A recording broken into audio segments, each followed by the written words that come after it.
field, up into the sun. Carroll battling that back to the track, up against the wall, and it's going to get out of here. It's gone into the bullpen. It just kept carrying and carrying. Nick Sogard with his first career home run. He should be leading off the inning, right? The way it usually goes. High fly to right field off the bat of Durant. Once again, it's Carroll back. He stumbles, and it goes into the bullpen. You got to be kidding, man. And the payout pitch. Swinging a drive out to right field, hit deep. Abreu backing up, turning around, and see you later. That is gone. Newpark coming off the bench and rips a two-run homer off Weiser. High fly ball right field. Come on, Carroll backing up, back it up, back it up, back it up. It's gone! Mickey again! Mickey Gasper goes downtown! 2-2. Broken bat looper, backing up on a stereo. That's going to drop into left field for a base hit and bring in a run. Here's the 3-2 on the way. And walked him, and that walks in a run. And he walks 3 consecutive batters. Little pop-up at first, backing up Tawa. Second baseman comes over. Tawa makes the catch, and that's the ball game. It ends in 10. Arizona salvages 1 in the series. Red Sox take the series, but drop this one today 7-6. Well, put the brooms away. It was not meant to be for the Red Sox today. They fall in extra innings to the Diamondbacks. They do not get the series sweep. And that's where we start tonight on Boston's Enter the Chat, a late night edition. Yes. Boston's Enter the Chat. Matt McCarthy, Lucy Burge. Hi, Lucy. How you doing? Hi, Matt. I'm doing so great. Chat After Dark is always a wild ride, so I cannot wait to see what happens in the next couple hours. Get wild with us. 617-582-CHAT. We're here in our Salem 5 studios. Lots of breakdown when it comes to the Red Sox game. Yes. We'll start the program there. We'll hear from Evan Lazar a little bit later on in the program. He'll join us. He was at Patriots camp today. Big-time joint practice with the Philadelphia Eagles. As big time as a joint practice can be. Oh, yes. The latest on the Christian Gonzalez situation and everything else. We'll start with the Red Sox, though, Lucy. Yeah. Winnable game for them. They were up 2-0, tied 5-5. They left some runners on base. Went to extra innings, didn't work out for them. Kind of a frustrating loss today for the Red Sox. Very, very frustrating, Matt. So this is one game where a couple weeks ago, even maybe a month ago, when they were hot, not that they're not hot right now, or hot and cold, during that streak, during that era they had, this was a game they win. Mm-hmm. And that's all I kept thinking was this team would have won that game just a couple weeks ago. So that was really frustrating, that some things that happened during the game, the pitching, some offense, some defense perhaps, were little things that if they had gone a different way, they would have won this game. Yeah. And that's what's so frustrating about this. So I was over at 98.5 The Sports Hub before this. We were watching the game play out. You were there all day too, and now you're here all night. They fall behind 5-2. Tony Maz turned to me and said, they're going to come back and win this game. But that's the style of baseball they've played. I mean, really going back to the latter parts of June, they're never out of games. Mm-hmm. And they weren't out of this game today. Mickey Gasper with the big swing for them. That probably becomes the story, definitely becomes the story if they win the game. But they didn't. And I really think the story today, Lucy, is they ran out of arms. And I think that's going to be a story to watch here for the Red Sox between now and the end of the regular season. I'm concerned about the number of arms they have and the number of healthy arms they have, and I think it showed up at the end of this one today. Definitely, because you could point to the bullpen for the reason for this loss. Of course, many little things could have, leaving guys on, things like that. But a couple of guys out of the bullpen really did blow it for them today. Would you like to name them by name? No, that's okay. I will. Fine. You can throw me on camera. Yeah, I will. It was Greg Weissert and Giovanni Moran. That 10th inning, I've seen better 10th innings. They're in hiding. No, it's not great. But Maz, so that feeling is we were saying the same thing here at the great people of Neston, saying the same thing watching this game. They're going to come back and win this game. And they didn't. And that's what the feeling that you have, or had, I guess, and still, who knows, day to day, do about this team, was they're going to find a way to win this. And they didn't. I think they ran out of arms. Yes. That's the story coming away from this one. They ran out of arms. Chad Tracy was asked about it after the game. Here's what he had to say about the state of the Red Sox bullpen right now. It's obvious at this point with Witt and Slate going down, you kind of, excuse me, you go into look at a couple pockets, the first one being that West Coast swing, and then the next one being this one where you're looking at, man, we're going to need extra. We're going to need reinforcements. We might get some guys banged up. So obviously it's nice to be at the end of that. It's nice for the guys to have an off day tomorrow. It's been a gauntlet of 16 days. So everybody gets a day of rest and recovery and come back ready to go. But certainly, yeah, it's to answer your question, it's just a matter of, mixing and matching with who you have available, and you're going to need reinforcements, which we had to do, and then try to get on the backside of that. How tough was that with Giovanni just not being able to come to strike zone? Yeah, it's tough. You're down to him and Gamby. Oldsey would have been 3 days in a row. That's an emergency valve only, and Gamby's your length. So, he gets the double play at the end to at least keep it to where we get Willier and Wilson with a chance to take a swing and tie the game, which is good. But yeah, he struggled with strikes today. I mean, Tracy said it there. They did run out of arms. Yes. Gamboa was their long guy. That's if the game goes to the 11th or Gamby, yes, goes to the 11th or the 12th. Olds had pitched 2 days in a row. You're not going to him. What I take away from this, Lucy, is they miss Garrett Whitlock and they miss Justin Slayton, but Whitlock in particular. And I think that kind of hangs over the next few weeks of this Red Sox season. They're going to have to find a way to cobble it together in that bullpen. They ran out of options today. Yeah, as Chad Tracy said, mixing and matching is something that he is doing. And when you don't have enough things to mix and match, that's where there are some holes. There are some problems. There are some things that happened today that you think if this happens in the playoffs, they're cooked. Like if this could be the undoing if when they make it to the playoffs, as they make their playoff run. The bullpen is something that could be the issue. So yes and no. I think it could be a little different by the time you get to October, and here's why. Hopefully Whitlock is back at that point. But one of your starting pitchers is going to the bullpen at that time. So you get another arm out there. You're probably pushing guys a little bit more than you are at the end of a 16-day stretch. And is Garrett Crochet back? I had a conversation last night. You're saying, do you want Garrett Crochet to come back as a reliever? He's already said he can't come back as a starter. If he can come back at all, it'll be as a reliever. He told Chris Cotillo that his max innings probably that he could get stretched out for between now and October would be 2 innings. Do you want to even bother with that at all? I say undeniably after watching today's game, yes. Because you're making a choice between Garrett Whitlock or Greg Weissert or Giovanni Moran or Alec Gamboa or something like that. Give me Garrett Crochet, especially Garrett Whitlock, but give me Garrett Crochet in that spot over anybody else. Like, playoffs are a different beast. Really, this is one of the points in a regular season where they're going to have to figure out how to manage it for a couple weeks while they're down a few guys. Yes, and could their starting pitcher go a little bit deeper into a game? Peyton Tolley went 5 innings today. Not his best stuff today. Had me in the first half. At the beginning of that game, I was so jazzed. I was like, Peyton Tolley has what it takes to be an ace. He will be, and then it still maybe does, but he fell apart. And it's tough because I love Peyton Tolley, so it's tough to see. But it would be nice if he went an inning or even 2 deeper into this game, and then maybe you don't run out of arms out of the bullpen. Yeah, Tolley did not have his best stuff today. There's a lot of traffic out there. It just nearly got out of it in the 5th inning. I believe to be, probably the key play of the game. This is a tough play for Duran to make. Is ultimately not able to make it. We can have a debate. That's a great sports talk debate. Should Jarren Duran make this play? This is a tough play. He had a long way to go. But he covered so much ground. Covered a lot of ground. He had it in the glove. Problem is he had it in the glove. Yeah, I mean, should you make the play? Probably. I'm not going to crush him for it. No.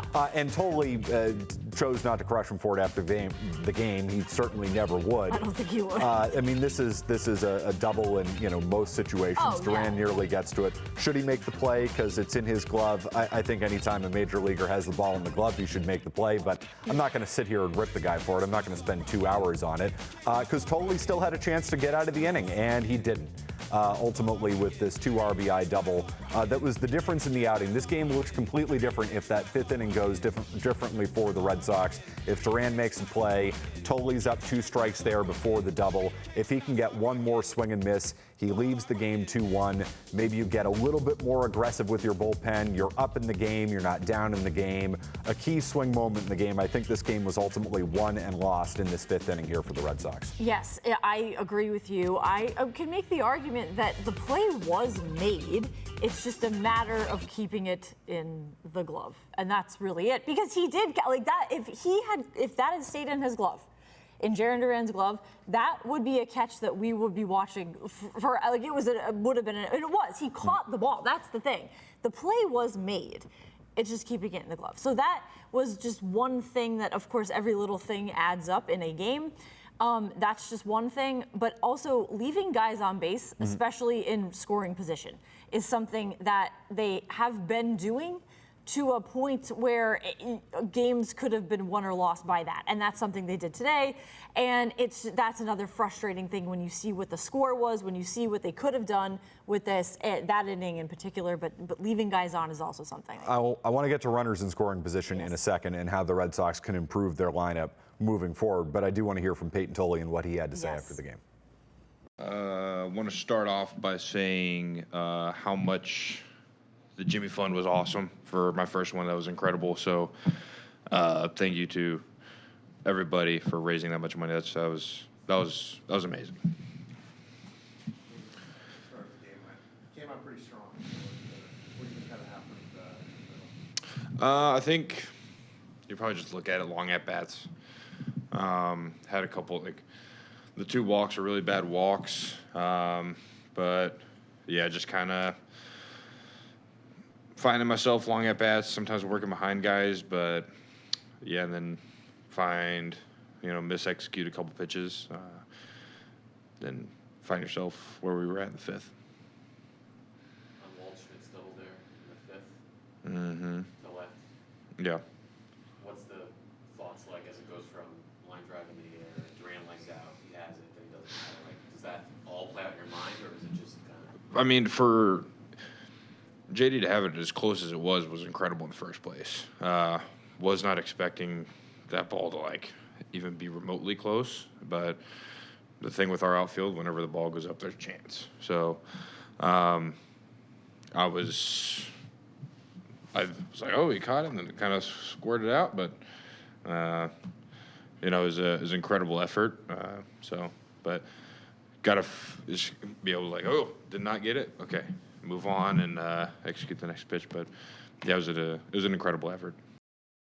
Absolutely the right attitude there and the right thing to say for Peyton Tolley. He went 5-6 hits, 3 earned runs, 2 walks, 6 strikeouts. There was some swing and miss stuff from Tolley today. Yeah. There just wasn't swing and miss stuff in the big moment in the 5th inning that he needed. The walks, as he said, came back to hurt him as well. It was a fine line type of outing from Tolley. He did not have his best stuff today. One at bat, one pitch goes differently. Maybe the game looks a little bit different. It is what it is. He was unable to give the Red Sox maybe 1 extra inning, which is what they needed again with Whitlock and Slayton down, because then you go to Weissert in the 6th. Weissert struggles again, gives up the 2-run homer to Nootbaar. And that's kind of the difference in this game. To me, this game was won and lost in the 5th and 6th innings. No, definitely. And I think Tolley's reaction to it was perfect. It was very classy. And also it was true. It was an amazing effort. It was a play that was made. And in real time, seeing Tolley's reaction, yes, he, like all of us, thought that it was caught. And his opposite reaction once realizing that it did squirt out, as Tolley said. I love Peyton Tolley. He's awesome. As that happened, was also correct. It was a play that could have been a double easily. But as he said, with that outfield, when a ball is hit out there, because a lot of outfielders out there are Gold Glovers. There's a ton of them, 2 of them. The play is made. You have a chance. You have a chance whenever something is hit out there, and that's the effort even that you see from the outfielders out there. So that, but of course, it unfortunately was not made at the catch. But Peyton Tolley, 2 outings ago, I believe it was 2, dominated. I was there, saw it, 1,400 strikeouts he had, 6 tonight, which still isn't that bad, but it wasn't the dominating performance that I would say, are coming to expect from him for the most part. Coming off of his back-to-back outings, against Sacramento and against Toronto, he was outstanding in both of those games. He was not that today, but you're right. The expectation for Peyton Tolley, I think especially coming off of those 2 starts, later in the year when he's well past his career innings limit, the expectations are rising for him, rightfully so. He's got a 3 ERA. The guy's been great for them this year. He was not great today. He was good today. The Red Sox ultimately needed a little bit more. They don't get it. It is what it is. I don't think he's hitting a wall right now. Talk to me in 2 or 3 starts. But overall, I mean, Red Sox fans, I think, still very happy with what they've gotten from Peyton Tolley. Yes. You mentioned runners in scoring position. Red Sox left 6 on today. They were 1 for 7 with runners in scoring position. I am of the opinion that this team needs more of an offensive ceiling. They need, just ultimately hitters who you feel better about hitting big-time pitching in the playoffs. Where do you stand right now on Roman Anthony and Trevor Story? How quickly do you want to reintegrate them into this lineup? And your answers could be different for both. Different for both. It's different for both. So as soon as we started hearing that Trevor Story is ready to return, I started thinking, no, that would be that. So also, just to baseline this, even at the trade deadline, I was saying, don't touch this, don't mess with this, because they were on a winning streak, and that's how witchcraft works. And clearly it was witchcraft that they were under a spell, and I think still are, because they have turned this around. And if you mess with that, you change it at all, then it ruins everything. And I just felt like the chemistry I don't think would be off, because chemistry-wise, Trevor Story is beloved. And he's a great chemistry guy, I think, in the clubhouse. But on the field, you just don't know. You don't know what he's going to be coming back from this. Roman Anthony did hit a home run in his return. So he can grip a bat, he can swing a bat, he can run, he can do all of the things that he progressively was working toward. And he can hit home runs now. Like, he can physically do it. Yes, it's minor league pitching, but he can swing a bat. He can do it. So I would say of the two, I would like to see Roman Anthony back quicker than Trevor Story, and as soon as he can. Like, even before the Yankee series, which was the target, I believe, to see Roman Anthony back as soon as he possibly can, like in a couple days. Like, could we see Roman Anthony in a couple days? Yeah, so the plan right now is for Anthony he's not playing tonight in Portland. He's going to play left field. It needs the day off. He's the day off, guys. He's really tired. He's going to play left field tomorrow in Portland. He's going to DH on Friday. Yes. We don't know about the plan beyond that. I would target sometime early next week, maybe even this weekend for Roman Anthony, because they do need him. Mickey Gasper homered today as the DH, but with Yoshida out of the lineup right now, with Duran, again, still hitting around 200, this is great for Mickey Gasper, and he's been awesome the last few days. I don't think you can count on this consistently, and that's kind of been the story of this turnaround here, Lucy. The Red Sox are and Chad Tracy is playing the hot hand. Right now, Mickey Gasper is the hot hand. For a number of weeks, Andrew Monasterio is the hot hand. Nick Sogard is the hot hand. He had a great series. Reached base 8 times, hit his first career homer at the big league level today. The Red Sox have done such a good job rotating these players in, playing, guys who are hot, staying away from guys who are not, and getting the absolute most out of a bunch of guys who are undeniably role players, some guys who are 4A players, however you want to categorize it. That's been the story of this turnaround. I don't know if that works in October. And I shouldn't say I don't know that works in October. I know that doesn't work in October. So you need Roman Anthony back in the lineup. I don't feel the same way about Trevor Story, because I don't know if there's much to separate Trevor Story from Andrew Monasterio or Nick Sogard or Sung-Chae Chang or Anthony Siegler at this point. The group of middle infielders that they've had, whether Story's playing shortstop or second base, I don't know if there's much to separate him from that group. So I would stay away from Story at this point, or I would reintegrate him with the idea that maybe he's not my starting shortstop, that he's going to have to earn it, and you're going to ride the hot hand, and he's in the exact same category as Sogard, as Monasterio, as you name it. That's how I would approach Story. I think Roman Anthony's a different beast entirely. Yes, that is a way to approach Story. I don't know if they're going to do that with his veteran status, if he's going to have to earn his job, but there really is no difference between the guys that you have. Even Chang, like, you look at give Sung-Chae Chang a chance. The guy did some great stuff. I think of the guys you mentioned, Monasterio and all the shortstop and Sogard, Sung-Chae Chang is a guy they should give more of a chance. He's their best defender. There you go. For a team that is not going to hit as much as they need to. This is not the 1927 Yankees. They need to catch the ball. And I've got questions about them defensively at shortstop. Monasterio is not good in the field. He's been good at the plate. Except in the last 7 games, he's batting $185. Yeah. So again, that is starting to trend back in the direction that you might expect it to trend in. So who's the next option? It appears right now it's Trevor Story. I just don't know if I'd rush in that direction. I wouldn't either. Again, I would put Chang out there first, just to reintegrate Trevor Story. Just not to make him earn his job, but just he's coming back from this injury. I would make him earn his job. I mean, sure. He hit 200 before he got hurt. Yes, but I feel like they are more inclined to, if they ease him back in, have it be more of an easing him back in than earning his job. And no matter what he does in easing it back in, he will have his job in the end. He did get a hit whenever he was playing. So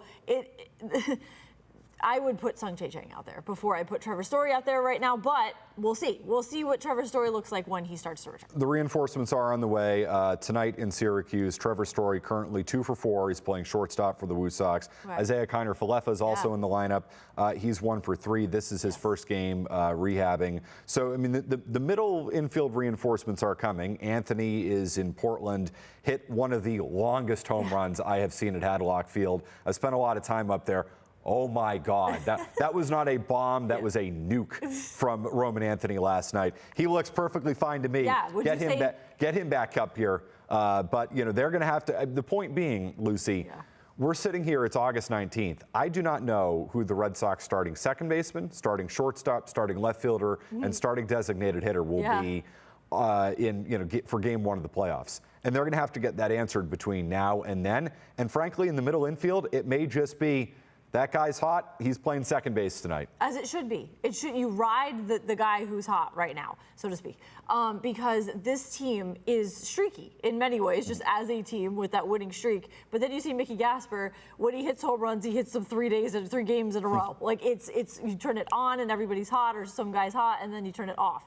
So there is, I don't want to say inconsistency, because there's a lot of good, but it is very hot and cold with this team individually, with the players, and then as a team too. So there is that. But I think the guy who's hot, play him. I agree with that, but can I make an argument for my guy, Nick Sogard, right now? Yes. He's a ball player. 2 for 4 today, reached base 8 times in this series as the leadoff hitter. You can put him at first, second, short, and third. He'll do the right thing for you. He'll make the play.